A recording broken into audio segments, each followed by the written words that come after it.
很多人都抱怨自己出生贫穷，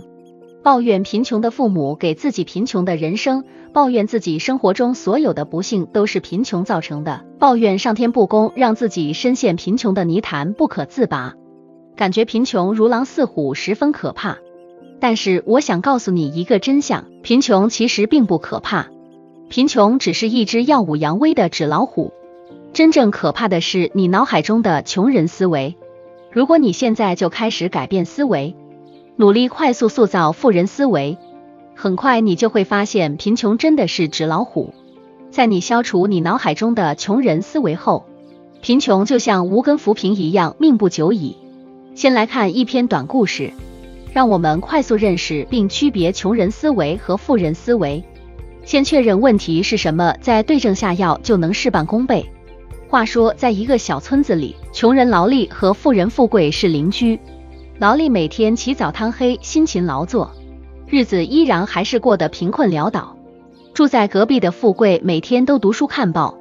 饮酒作乐，夜夜笙歌，很少需要干活，日子过得清闲安逸。这就让穷人劳力心生不满，郁郁寡欢。他们在贫穷或富裕中度过了一生。穷人劳力死后见到了上帝，他向上帝抱怨不公。尊敬的上帝，我和富贵都是一样的人，我们生活在同一个地方，为什么你要区别对待我们？为什么你要给富贵花不完的财富？为什么他每天吃喝玩乐都能赚大钱，我每天辛勤劳作却一生贫穷？这样的命运对比实在太不公平了。上帝笑眯眯地对劳力说，不如这样吧，劳力，我让你们两个重活一世，我会让你们两个都是穷人，然后送给你们两个每人一座煤山，贫穷还是富裕就看你们自己了。劳力恍然间回到了村庄，发现住在隔壁的富人富贵真的变成了跟自己一样的穷人，此时正背着锄头去劳作。劳力心里十分得意开心，同时也在心里为自己打气加油。我有一辈子辛勤劳作的经验，现在又有一座煤山。富贵虽然也有一座煤山，但是他根本没什么干活的经验和体力。只要我努力，我一定能比他过得好。劳力也是真的很能吃苦耐劳，每天都是起早贪黑去挖煤卖，卖了煤换来的所有钱，劳力买了以前想喝却买不起的美酒，买了妻子喜欢的发饰和帽子，买了家里孩子喜欢的糖果和玩具。虽然不是大富大贵的生活，但是也比前世要宽裕许多。劳力的美好日子就这样一天天过去。再看看富贵这边的生活，富贵从小到大都没有干过什么重活，挖煤这种又累又脏的活，真的是要了富贵半条命。富贵努力做了几天就坚持不下去了，但是他现在一无所有，不做就要挨饿，所以他暗自决定必须要做点什么来改变自己现在的困境。于是富贵咬紧牙坚持挖煤卖，除了必须的吃喝用度，其他卖煤的每一分钱他都积攒起来。几个月后，富贵就积攒了一笔钱，这笔钱大概是一个普通人2个月的工资。这一天，富贵又去街上卖煤，期间他看到了6个年轻人找活干，他思索一下，就跟那几个年轻人说，我这里需要人干活，吃住不包工资，100块1月1结。6个年轻人一商量就答应了。富贵没花1分钱就找了6个人帮他干活。富贵就是用他之前积攒的钱，时不时请6个年轻人喝点劣质烈酒。1个月后，这6个年轻人加上富贵，一共赚了大约1500块。富贵爽快地给6个人结了600块的工资，每个人还多发了5块作为激励。富贵带着剩下的800多块去街上，又请来6个人为他挖煤。这里12个人帮他挖煤工作1个月后，富贵给他们结算完工资和奖金，还剩下2000多块。富贵又去街上一口气请了12个人来帮忙干活，这样就有24个人帮富贵挖煤干活了。可以预见1个月后富贵的财富会更多。这时候富贵变得轻松了，但是他并不满足这一点财富，于是他便琢磨未来的发展。他看着比以前小了大约1/6的煤山，心想这个煤总有一天会挖完，到时候怎么赚钱呢？富人突然想起自己以前在大城市见识过的蜂窝煤球，他知道这种蜂窝煤更便宜实惠，深受大家的喜爱欢迎。但是其中的利润其实比卖纯煤差不多，于是富贵花钱在煤山旁建了一个小作坊，又招来人加工制作蜂窝煤，然后把制作好的蜂窝煤拉去街上售卖，果然深受消费者喜欢，很快销售一空。如此一来，降低了纯煤的消耗，然后又提高了中间的利润，可以说一座煤山的价值往上翻了几倍，富贵的财富开始迅速积累。但是富贵知道，就算是这样，自己的这座煤山还是很快会挖完，于是他将目光投向了邻居劳力的煤山。他暗自思索了几天，然后找到劳力，对他这样说：好邻居啊，你每天这么辛苦，起早贪黑挖煤卖，一天赚多少钱呢？劳力仔细算了一下，就告诉富贵：好邻居啊，我一天可以赚10块。富贵一听，马上笑着对劳力说：好邻居啊，你好厉害啊，我之前一个人一天最多赚6块，但是我现在不用这么辛苦了，有老板帮我扣完人工费和运费，准备花50万买下我的煤山，你是我的好邻居啊，有这样的好事，我马上来找你分享了。劳力一听，就在心里盘算着，虽然他知道这座煤山全卖完可以卖100多万，但是扣除人工费和运费，其实也只有60万不到，关键是再也不用起早贪黑挖煤了。于是劳力马上对富贵说：好邻居啊，谢谢你跟我分享这个，我也想把我的煤山卖了，你能帮我跟那个老板介绍一下吗？富贵马上笑着对劳力说：好邻居啊，我来就是要帮你介绍老板啊，但是这个老板怕我们变卦，所以要跟我们签订买断煤山的合同，合同一签订，煤山就是他的了，但是我们的钱却是分为3期付给我们，首先是签完合同就给5万，然后过半年再给20万，最后再过半年就再给25万。劳力听到是这样给钱，有点不乐意，但是一想到再也不用起早贪黑挖煤，劳力就同意了富贵的提议。就这样，富贵用最小的代价5万块，就将劳力的100万煤山收入囊中。几个月之后的富贵已经是镇上最大的老板。富贵开始大量阅读书籍和报纸，尤其是报纸和杂志、周刊、期刊等等，因为他可以在上面找到哪里有煤矿，又或者有什么新的赚钱机会。就这样，几年后的富贵又过上了每天读书看报、吃喝玩乐的日子。而劳力虽然也摆脱了贫穷的生活，但是如果没有上帝送给他的那座煤山，其实他是什么都没有改变的。这个故事到了这里也就完了。相信大家从这个故事中充分认识到了思维的力量。满脑子穷人思维的劳力无法改变自身的贫穷困境，就眼红嫉妒别人的财富，认为是命运不公，自己时运不济，抱怨身边的一切，看不惯别人好。后面即使上帝送了一座煤山给他，他也只会像之前一样起早贪黑劳作，每天辛辛苦苦赚点生活费，每天都是得过且过。如果不是富贵想买他的煤山赚钱，他连将煤山迅速变现的想法都没有。而拥有富人思维的富贵却不同，在没有本钱的时候攒紧每一分钱，一边工作一边存本钱，一边找机会，在有了启动本金后找准机会，然后马上就是上手开干，滚出一个小雪球，然后想方设法继续滚，很快就滚出了一个超级财富大雪球。石油大王洛克菲勒曾经对别人说，就算你们夺走我的一切身外之物，然后把我丢进荒无人烟的沙漠里，只要有人经过那里救起我，不用几年我依然会是超级富豪。他有底气说这种话，就是因为他拥有富人思维。《富爸爸穷爸爸》这本书就从多方面详细分析对比了穷人思维和富人思维。缺钱的人不一定拥有穷人思维，但是拥有穷人思维的人肯定缺钱。我将这套书的电子版免费分享给大家，在视频后面我会告诉大家如何获得。我们都知道，穷人和富人之间不仅有财富的差距，还有思维的差距，但是这两种思维并不是一成不变的，而是可以通过学习和实践来改变的。穷人思维是指那些只关注眼前利益，缺乏远见和创新的思维方式。富人思维是指那些敢于追求梦想，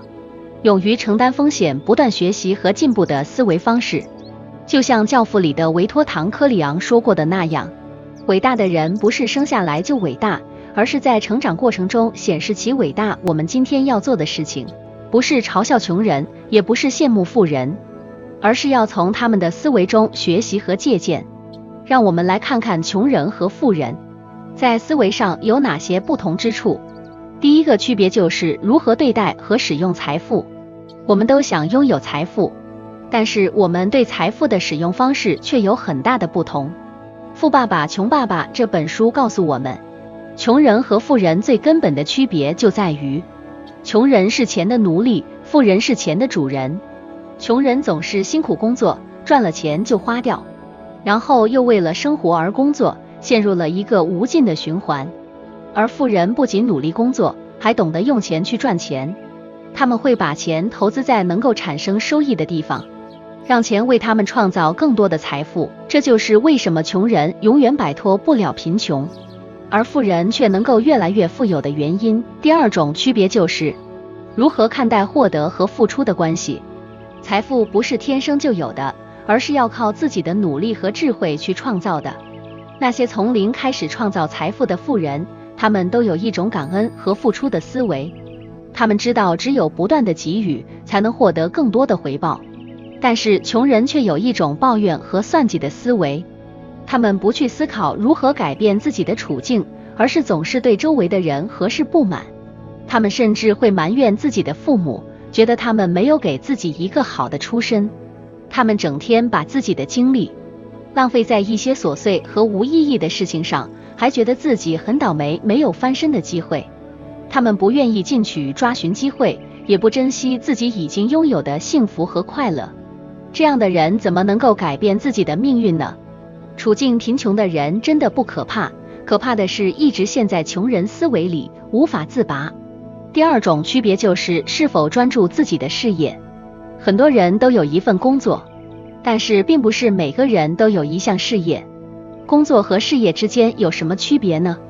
我曾经问过一些人，你的事业是什么？他们回答说，我是个银行职员。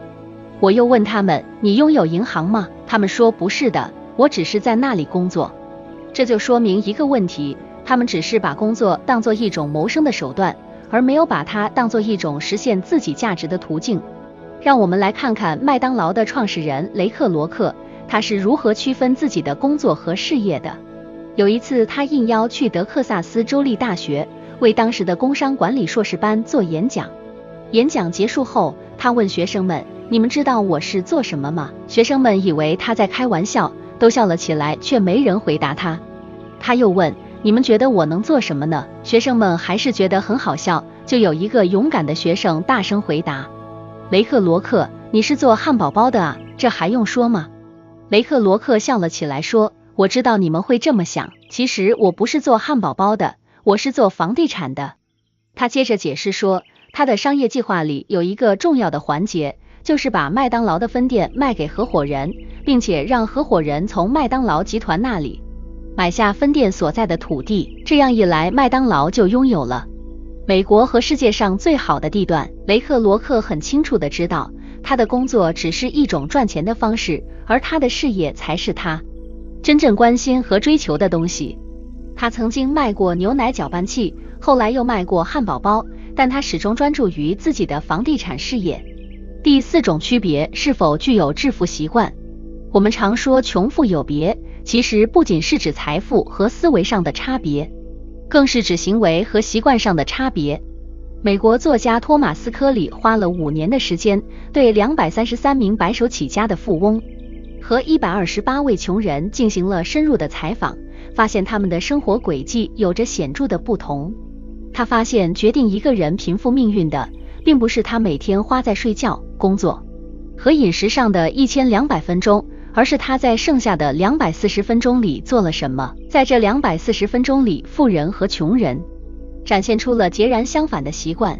科里发现，在富人的习惯中，有 88% 的富人每天至少会阅读30分钟，而且他们选择的书籍都是能够提升自己的知识和能力的，比如成功人士的自传、个人修养或发展类书籍、历史类书籍等。而穷人则更倾向于用这些时间来娱乐自己，而不是学习提升自己。日本著名作家村上春树就是一个很好的例子，他在28岁时因为戒烟和缺乏运动，从而导致体重剧烈增加。为了改善自己的身体状况，他开始了每天跑步的习惯，并且一跑就坚持了30多年。这让他不仅拥有了健康的身体，还让他保持了精神饱满的状态。我们已经从以上4种区别分析了解了穷人思维和富人思维的区别，那么我们应该如何摆脱穷人思维，并且迅速培养富人思维呢？首先，我们需要有一个明确的目标，就像麦当劳的创始人雷克罗克一样，专注于自己的事业，然后为这个目标制定计划，并且长期坚持执行。可能一开始我们的进步很慢，不会迅速获得想要的结果或效果，但是我们要不断地鼓励自己，告诉自己，虽然我很慢，但是我一直在前进。其次，我们要学会掌握不同的模式，然后再去学习新的模式。这就像做面包一样，做面包的人会遵循一些传统的配方，做出一些普通的面包，但是他们也会尝试创新，做出一些新颖的面包。赚钱也是一样的道理，在赚钱的问题上，大多数人只知道一个最基本的模式，就是为了钱而工作。这个模式是我们从小就被教育的，也是全世界最普遍的模式。千百万人每天起床上班赚钱消费，然后再回去继续努力的工作。这是一个无聊而又无效的模式。如果你对自己的工作感到厌烦，而且赚的钱又不够多，那么你就需要改变自己的赚钱模式了。要想摆脱穷人思维，培养富人思维，我们需要做的不仅仅是学习，还要有自律和付出，最重要的是行动起来。在这个快速变化的世界里，我们不需要学习太多的东西，但是我们需要学习的更快，也就是要具备快速学习的能力。这是一种无价的技能。自律是富人和穷人的分水岭。如果你不能控制自己的欲望，就很难甚至不可能致富。很多中彩票的人就是因为缺乏自律，因此很快就把钱花光了。只有那些有信心、有耐心、有毅力的人，才能真正跨越阶级，成为富人。那些没有内在动力的人，只会成为那些自律的人的牺牲品。付出是收获的前提。当你想要得到什么时，你首先要想到给予什么。无论是金钱、微笑、尊重、爱情还是友谊，都遵循这样一个规律：先给予，后收获。穷人比富人更自私，他们只想着索取获得，从来不想着贡献付出。我知道这可能是你最不愿意听到的话，但事实就是这样。正如一句谚语所说，上帝不需要得到什么，可人类却需要付出。上帝赐给我们每个人2样伟大的礼物：思维、思想和时间。现在就看你怎么利用这2样礼物，去做你想做的事情了。每一天，每一块钱，都是你决定自己命运的机会。如果你愚蠢地浪费它们，你就选择了贫穷；如果你智慧地投资于自己的头脑，学习如何获取资产，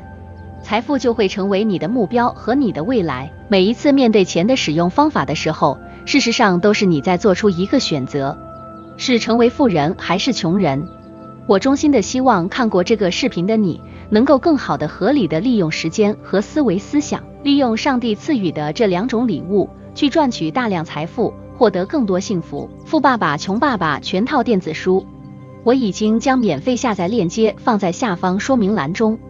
仅供阅读学习，购买请认准正版。最后很希望也很感谢帅气可爱的你，订阅我，订阅我，订阅我，谢谢。